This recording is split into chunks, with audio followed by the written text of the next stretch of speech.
This is macroeconomics, and we're talking about Chapter 6, the first part of Chapter 6 up until taxes, supply, demand, and government policies. In Chapter 4, we were talking about how prices can adjust to get back to equilibrium. Now we're going to talk about government policies or rules that restrict the price from adjusting. The first type of rule or price control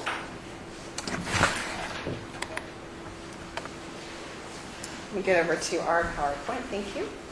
The first rule or price control is a price ceiling. And this is a maximum price at which a good can be sold. How many of you would be happy if the government came out today and said, no gas station is allowed to sell gas for more than $1 a gallon?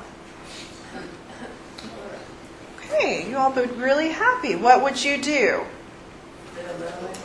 Go ahead and fill up. Okay, what happens when everybody does that? Yes, exactly. Now, price controls sound nice. We would like to pay less for it, but then it's going to lead to other problems, and we'll see that in this chapter. So if we have a legal maximum on the price of a product, sometimes it can lead to a shortage. And when does it lead to a shortage? When it is below, when it ends up being below the equilibrium price. And your word that your author uses for when it causes a problem of a shortage is that it is binding. It could be not binding. What if the government came out today and said there's a rule that no gas station can sell gas for more than $10 a gallon? Nobody's allowed to sell for more than $10 a gallon. Okay, see, I'm seeing people shrug their shoulders. It doesn't matter, right? That rule is so high, it has no impact on the market because we're paying about $3.30, $3.20 right now, right? So if that rule is way above the equilibrium price, it's not binding. That's what your author calls it. There's going to be no effect. But if it's below the equilibrium price, it could lead to a shortage. So know what a price ceiling is and know when it causes a problem, when it's below the equilibrium price.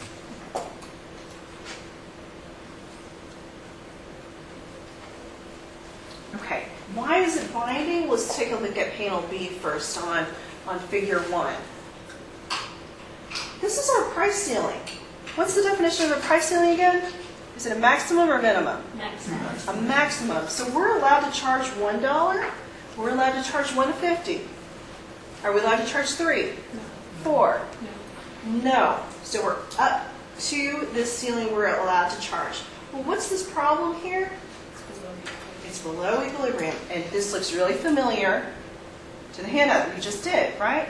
Except on your handout, you said if the price is too low at $100, the price is going to rise. It'll adjust. Well, here, when the price is too low because of a government rule, a price ceiling, the price cannot adjust. It can't rise. It's stuck there because of some policy, and now we've got persistent shortages. Okay, remember I said the government came up with the rule, nobody's allowed to charge more than $10 a gallon. Well, this price ceiling's up here. Y'all said this is a maximum. Now, on this graph in panel A, are gas stations allowed to charge $2? Or, I'm sorry, this is Ice Cream Coast. Are they allowed to charge $2? $3? $3.50? All the way up to $4. $6? No. Not allowed. So anything below, but not up here. Well, here's the equilibrium. It's in the below part. We can still get to it. That's why it is not binding.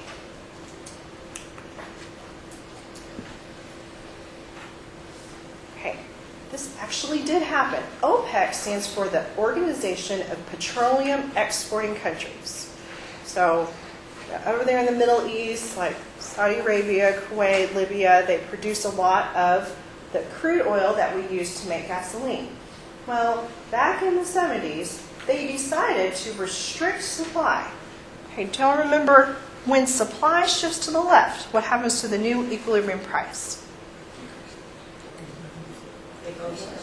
It actually increases. When supply shifts to the left, price increases. Well, if the price of crude oil increases, the price, which is an input to our gasoline, then gas prices went up. Our government, with the intention of trying to protect the consumer, put a cap, put a price ceiling on gasoline. And just like you all said, if everybody gets excited about cheaper gasoline, everybody fills up, what happened in real life? Long lines. Oops, let me see, over here. People who, I have students who remember that time, and they said that some gas stations were closed on Tuesdays and Thursdays, or only open Monday, Wednesdays, and Thursdays. Lines were out into the street. People were fighting over who was at the pump first. You can still see gas stations that are closed, but they're signs that they had when they were closed. Yes. Yes, sometimes you can. I've passed by a closed gas station before and got excited about the price and then realized that they're not no longer operating. But this is what happens. So you can see, we said when the price ceiling is too high, it's not going to be binding. But something could happen, like OPEC restricting the supply of crude oil and causing the equilibrium to go from here to here. So now this non-binding price ceiling, all of a sudden at this new equilibrium, does become binding. And it can cause a shortage. Whereas over here, when the equilibrium price was down here, it wasn't a problem.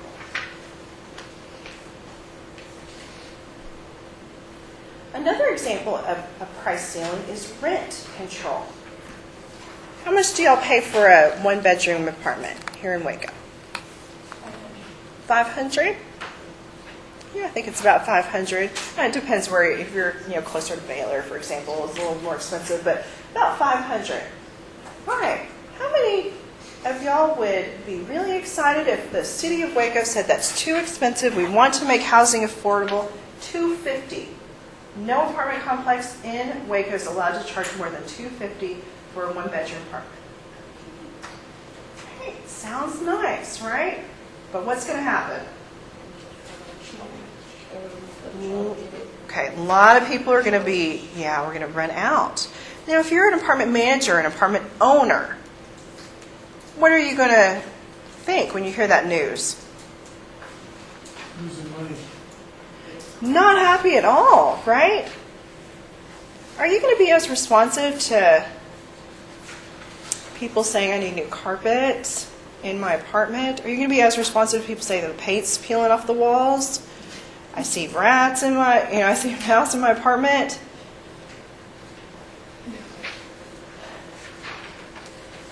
All right, we're going to see a shortage, and we're going to see that landlords are not going to be as willing to maintain their buildings.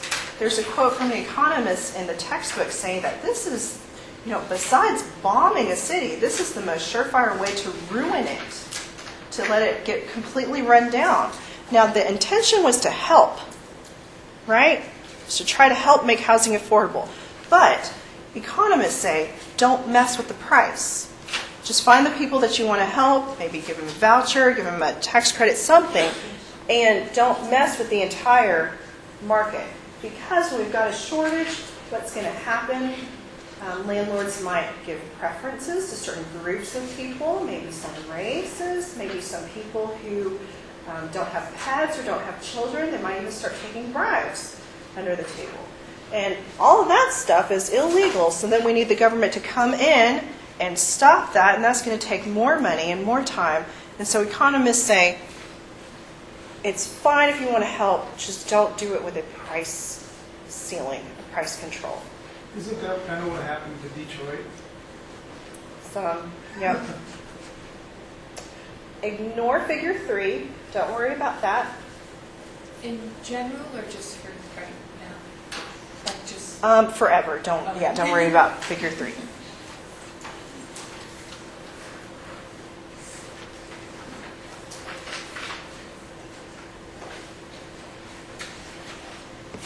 Does everybody have everything on this side?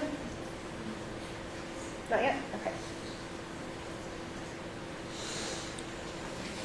But what your author's saying on this slide is that if you left it up to the free market, 500 is about what people pay for a one-bedroom apartment, and that's determined by the interaction of buyers and sellers.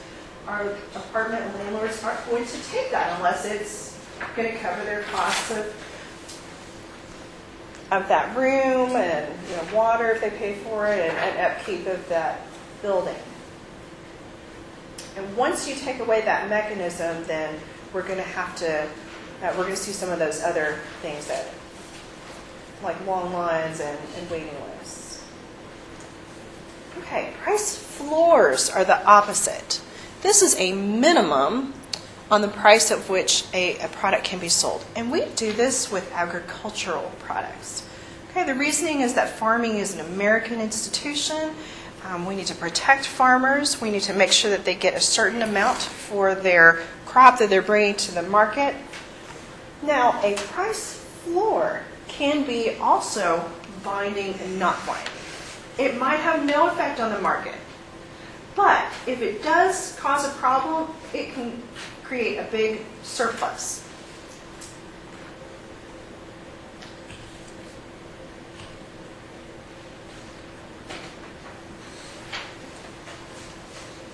All right, this is a price floor. It's your minimum. We're talking about ice cream cones in panel A. Are we allowed to sell for $2.50 if this is our price floor? Yes. Yes, this is our minimum. We're allowed to sell for $3. We're allowed to sell for $4. $1.50? $1? Not allowed. Okay, we're allowed to go above this. Well, where's equilibrium? It's above the price floor. So if you believe in the invisible hand and the interaction between buyers and sellers, we're going to be able to get to equilibrium. In this case, if our price floor is at $4, are we allowed to sell at $6? Yes. Yes. $5? Yeah. $3.50? $3. That's the main question, right? Can we get to equilibrium with a price floor that's up here? The answer is no, because this is your minimum. You're allowed to sell for anything above, but not below. So what's going on here? Let's say that this was, I know this is an example of ice cream, but if we were talking about bushels of wheat, we wanted to make sure that wheat farmers got at least $4 a bushel versus the $3 per bushel. Well, what's going to happen? At a higher price, quantity demanded from the consumer's perspective, they're not going to be willing and able to buy as much. Sellers, farmers, yeah, sure, they're really happy about it. It's just that supply and demand don't meet right there at $4, and it leads to a problem of a surplus. And what does that look like in real life? We're talking about wheat farmers.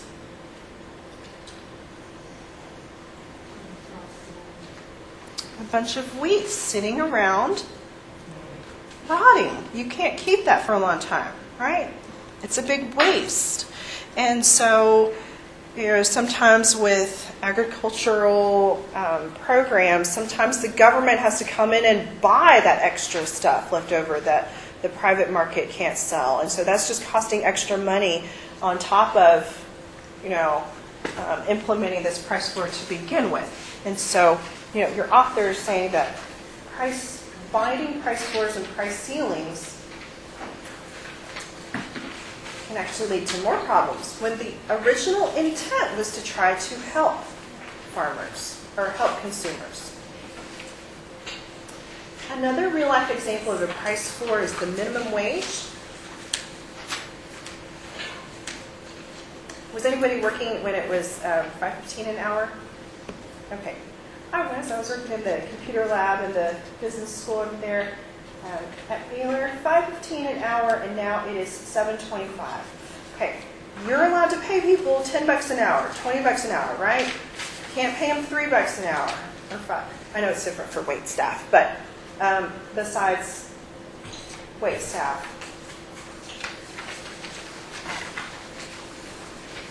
When we've got a binding price floor, what problem does it lead to? A surplus or shortage? A surplus. What does that look like when we're talking about the labor market? Unemployment, yes. So we were talking about extra crops. Now we're talking about extra workers that supply that firms aren't willing to pay. Now, it sounds so weird. We want people to have higher incomes. We want people to have a higher standard of living. So why would an economist be against raising the minimum wage? It's Cost of living. Oh, sorry. oh, Because like everything would go up with it. that's part of it. Yes, that's called the. There's a word for that, like the wage price spiral. It's because it causes that surplus of labor, but it tends to be just for the unskilled, mainly teenagers. Nothing against teenagers, they just don't have the education and experience that other people have, and they're willing to accept minimum wage to get started at their first job. So what happens? When we raise minimum wage from $5.15 to $7.50, no, $7.25 right now, here's where it hits demand, and here's where it hits supply. We usually associate ourselves with the demand curve, but in this case of the labor market, remember we're the sellers of labor, and so this is labor supply, this is demand for labor by firms. So firms only want to hire this number of people, but if this many people are willing to work at a higher wage, there's some extra left over, some unemployment.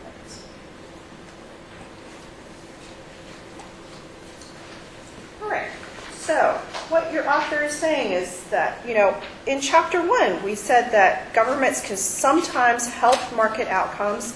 Now he's coming back in chapter 6 and saying sometimes the government, even if it has good intentions, causes more problems with their policies. And so prices are the best way to coordinate economic activity. And he's very much against price controls. And so if we're trying to help certain groups, that's fine. Just find them and don't, change the whole market. Okay, everybody's got that? That's the end of chapter 6.